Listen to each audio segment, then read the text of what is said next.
Ассалому алайкум тамошобини муҳтарам. Имрӯз сана 20 сентябри соли 2024 ман имрӯз барои шумо дар бораи дефолиантҳои пахта гуфта мегузарам. Ин дефолиантҳои пахта дроб, удроб, авгурлин.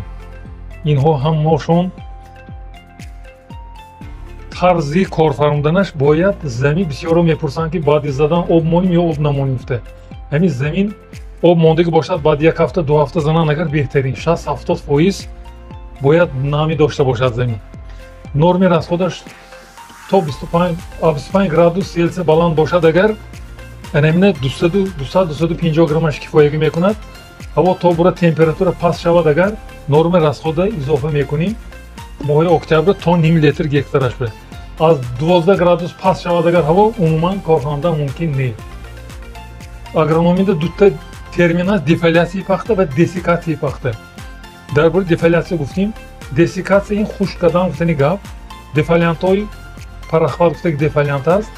Бояд задан баъд пахта аз афзоиш мемонад вай как бы гербицид. ҳамна ҳисоба гирифта ман тавсия метиҳам ки ҳам дефолиантҳо кор фармоед. ин маҳсулотҳои гуфташударо шумо метавонед аз агромағозаҳои ширкат дастрас намоед. барои маълумоти иловагӣ метавонед рақамҳои зер занг занед.